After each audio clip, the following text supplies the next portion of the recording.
Welcome to Kentucky Line. I'm Matt. And I'm Clifton. So we'll hop on here for a quick episode tonight.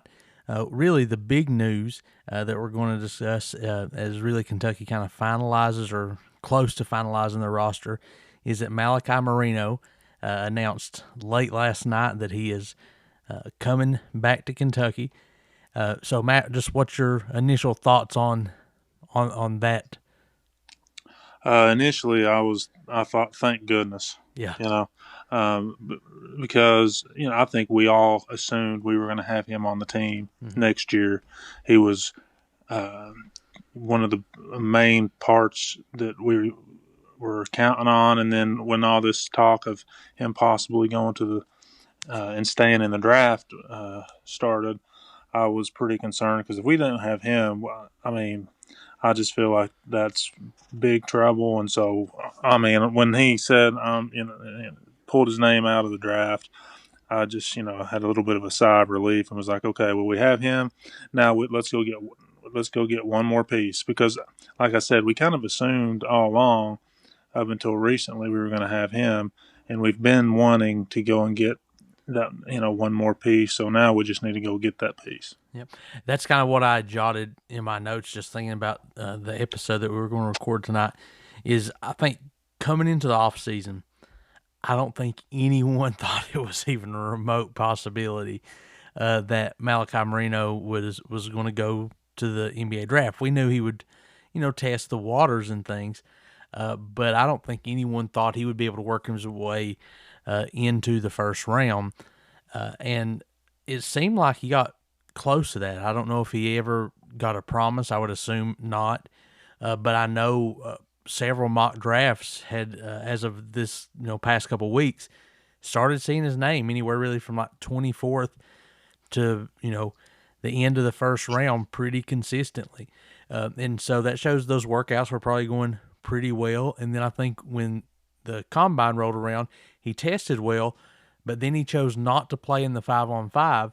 And typically, when you see that, that's because teams have given someone a promise and they don't want to, take a chance on lowering their stock. And so I think that kind of raised some eyebrows across Big Blue Nation. But ultimately, at the end of the day, he's back just like we agreed to all along. And I think I'm sure Pope probably over the last month was putting together a backup plan. I hope so, at least. But I think even when you heard Coach Pope speak from the very beginning of the off season until just recently, I think in his mind he envisions next year's team with Malachi Moreno kind of the centerpiece of that. And I think he's very high on Moreno, and it seems that the pro scouts are. And just financially speaking, you if you're a first round pick, it's hard to pass that up. But next year's draft class is so much weaker.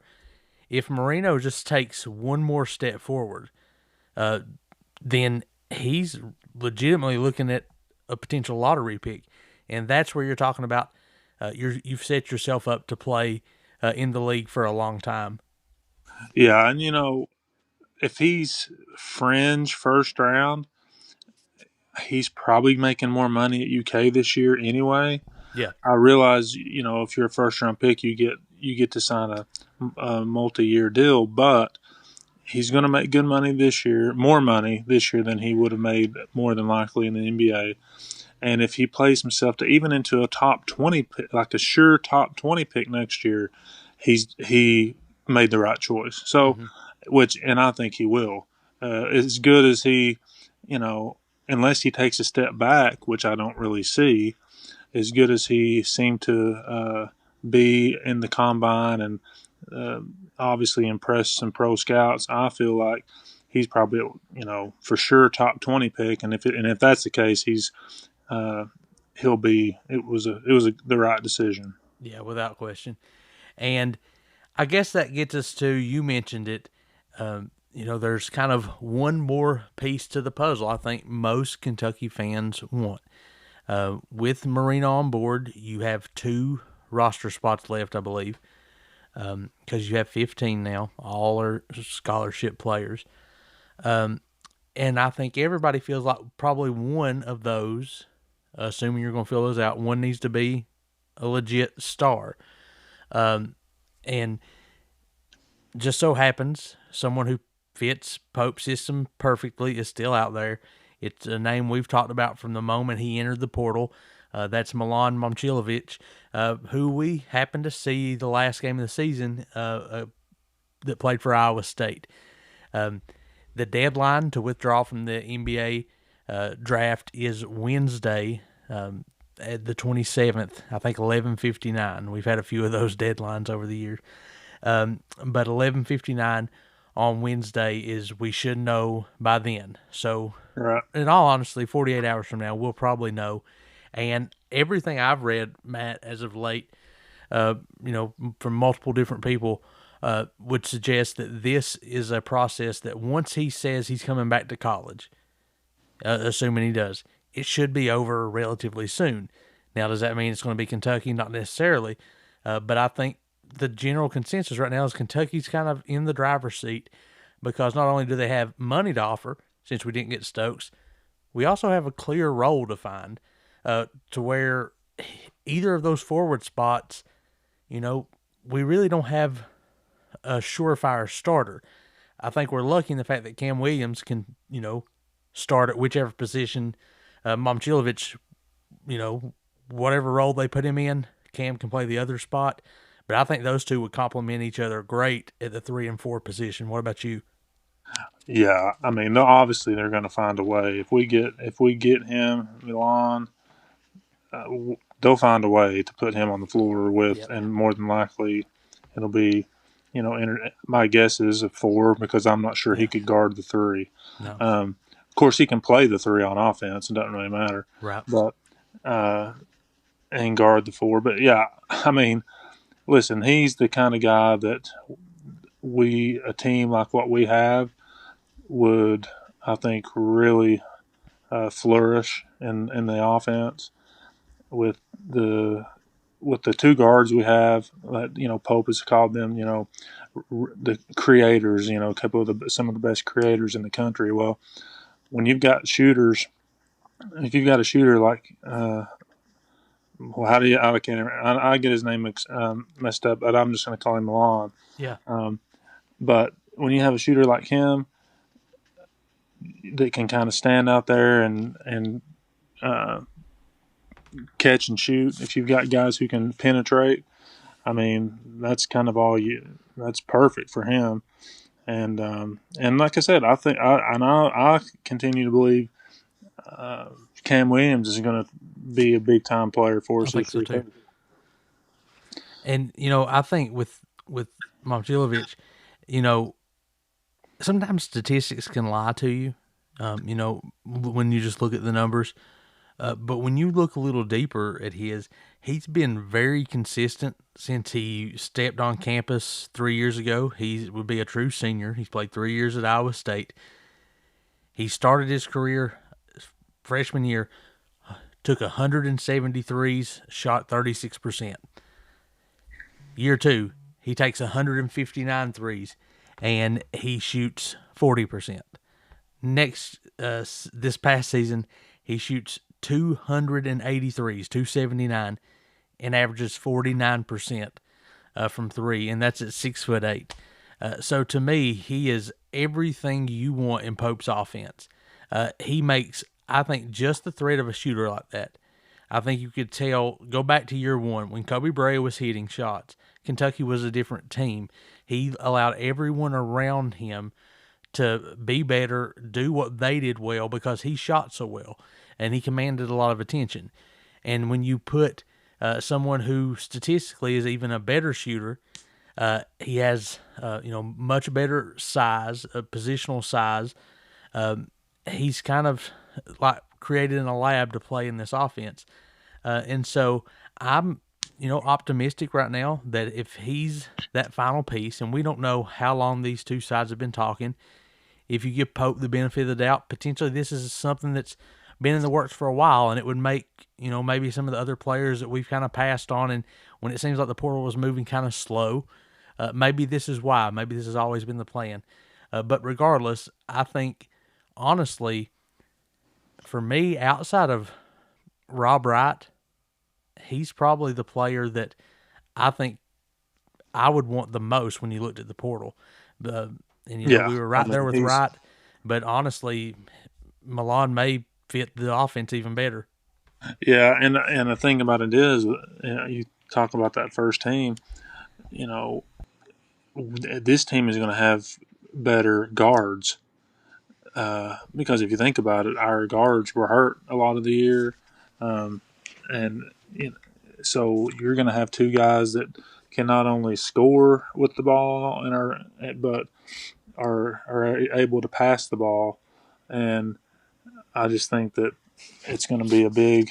I mean, it'd be huge if we can get him. I mean, and that really will complete what we've got because I mean, we still have that guy, um, the cat from Brazil, Hmm. who I mean, I think he could end up being a lot better than Yeah, what anybody thinks too. yeah. There's some people that think he's a legit, contender to, be a future kind of lottery pick, but then other people are saying, I don't know how productive he's going to be in college. So he just seems like kind of a probably low ceiling or low floor, but also a really high ceiling player. But I think with Momcilovic, what that means is he doesn't have to be good. If he comes in and he's non-existent, it really doesn't matter because Yeah, you have a surefire thing. Now, if Momcilovic doesn't, you're going from, well, McBride has to be the sure thing from James Madison, and then you need Njai to really, be a contributor. But that's not the case if you have that star that you come in and say, hey, I know this guy is going to be good for, multiple threes every game, and being the primary focus of the offense, could be right there averaging 20 points a game. And I think really they play completely different. But as far as being a star, how you can depend on him, he's the perfect replacement for at least the numbers of Otega Owe. yeah, and I mean, Njai being um, also a guy who is a deep threat. Um, I think that the court can really be spread out, and allow our guys to penetrate. And another guy that we haven't really talked about is Hawthorne. And I'm telling you, man, I I know the problem with a lot of the players on our team are outside of Milan is it's a little bit unknown. Hawthorne, it's a little unknown. Njai, it's a little unknown. How's it going to be? But I really think Hawthorne is going to be much better than people think. Yeah. And just because we haven't been able to see him play, but I really think this kid is going to be a player for us this year. Yeah, I do And too. and um, and so I really think we're going to have the the tools and the players at each position that can make us pretty dangerous, especially if we get Milan. I mean, if we get Yeah. him, that makes it, and because then we have everything. We've got Moreno, we've got the size, we've got the guards, and we've got the shooting. Yeah, I I mean, think if Milan, what he does is it makes you at least be in the conversation. You probably push yourself to a minimum top 15. Realistically, could be a top 10 team and somebody that's contending maybe to get to that Final Four. And from there, anything can happen. And it's just going to kind of mean, how well does everybody mesh together. But I think he opens the door to, kind of dream dreams as a Kentucky fan. yeah, for sure. So with that said, we'll kind of wrap up here shortly. That gets one roster spot left. I don't know of any college players that are out there that really, at the top of my head, just stands out name wise, and I sure don't know anything about European prospects. But if it was just a generic player, John Doe, what kind of player, or what do you think when you look at this team? What do you think they should, do with that last roster spot?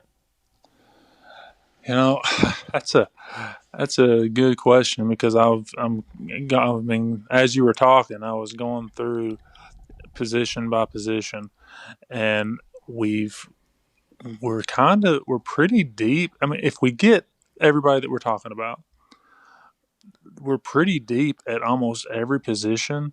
The I think we could. I think we could probably use another guard Mm-hmm. that maybe that's a like a good defender, some Yep. guy that can come in and play really good defense, um, and handle the ball, not turn it over. You know, maybe not be the best shooter ever, but But just just somebody who he can. had open shots. At least keep them honest. I think. Yeah, but somebody that can come in and be a good kind of another good backup, one or two. Yep. You know that position, one or two position. I think That's we're a where I little would go as thin. well. I think we're a little thin at the two, Mm-hmm. um, because honestly, Wilkins and Diallo are both kind of point guards. Yep. So I think we could handle just another guard that could be serviceable and help. Because again, I don't know the guy from the kid from Clark County. Not really sure how much he would be able to help. I mean, I know he played at Washington State, and that's major D1. I don't know. So I do think that we could use another guard. Yeah, and in all honesty, there's a good chance just in my mind that probably maybe comes from Europe. Uh, I just want someone kind of in my dream scenario, kind of scrappy, like you said, can play the one or the two. He doesn't have to be the best shooter in the world, but if he just hits open shots, keeps a defense honest, and to where they can't double off of him necessarily. Um, Almost in my mind, and I hate to say this because I couldn't stand it when he was at Tennessee, Oh, I but knew like you. Vescovi, Yep, I knew yeah, that's what you were to going to say. me, like that Yeah. would be a great way to end something like this. And I feel like that doesn't feel like someone you shouldn't be able to find if you have the entire continent of Europe that you can go get. Because Right. like he wasn't great at anything, but he just did everything good enough. Yeah, Uh, yeah. I mean, he ended up. I mean, he was a starter on that yeah, team on and played. He was a pretty good shooter and pretty good defender. That's what I'm saying. We need somebody that can come in and guard, yeah. especially in the SEC. Um, uh, in case somebody gets in foul trouble or whatever. But I think that's the position that we probably need to try to get. Yeah, I would agree with that. All right, a couple other kind of just pieces of news, and I'm going to throw one last question at you. So, the baseball team found out today they made it into the NCAA tournament. I think that's 4 straight for the Cats and 11, the 11th for Mingione, I believe I read. And so they're going to be playing in the West Virginia Regional, who I think they're the last team that got to host, so not a bad draw Yeah. opening against Wake Forest, and we were one of the last 4 teams in. So that's good to see. We'll kind of keep everybody updated on that. And then I think there's a lot of moving and shaking across the 13th region. And as that settles down and we get ready for football season, we'll be talking some more about that. But I do have one last question, Matt, because some in the news lately has been the TBT. Have you kept up with that over the years? Some just kind of the The La Familia team I have, Yeah. but that's about So I was just kind of reminiscing and thinking about that. So this year they've kind of changed it, and Kentucky's gonna have a team, like you said, La Familia. They want to open with Louisville, a 3-game series. But just I was thinking about kind of all-time greats, not necessarily putting together a team, but through your lifetime, who has been your number one favorite cat of all time? Okay. Let's see.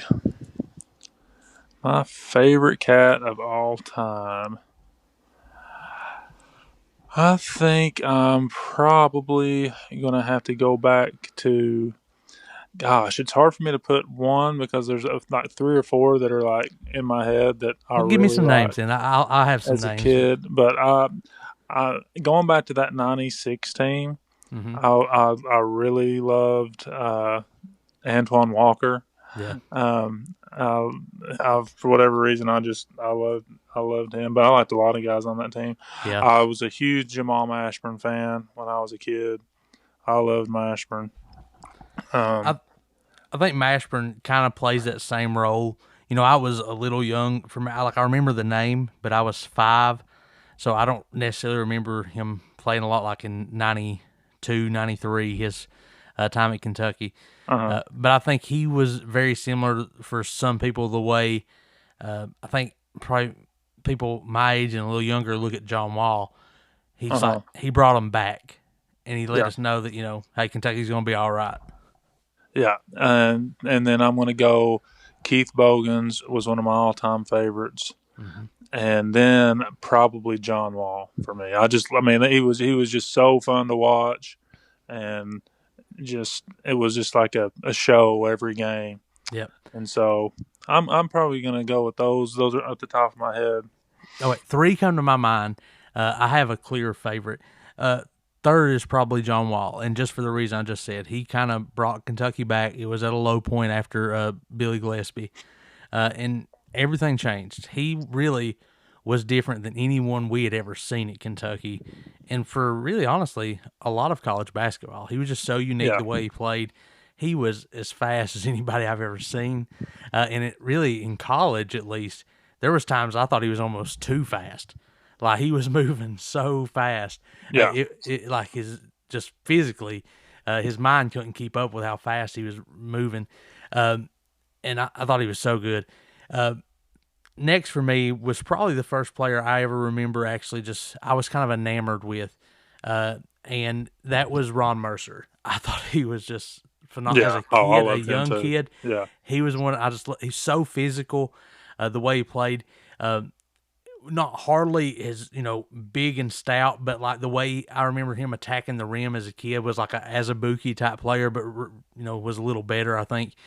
And he was just surrounded by so much talent. But my all-time favorite, hands down, number 1, was Tayshaun Prince. To me, that was right in the sweet spot. I was like in 8th grade, his last year, and so I was just Tayshaun went through my mind too. I mean, I loved him. Tayshaun was awesome. The fact that Tubby never was able to get over the hump with him and Bogans, and I know he was kind of a head case, but man, they had some talent there. Those two, and then Rashad Caruth. Man, I mean, it was crazy how much talent was on that team. Gerald Fitch, yeah, and so all those guys, and it was just, they were so fun to watch, and I don't know if I've ever been excited as those 5 threes against North Carolina, which is really a bad North Carolina team, and at the time you thought Kentucky was going to be great. They'd already lost a few games that season they probably shouldn't have, but when he hit those 5, I mean, I was on top of the world. Oh, yeah, that was unreal.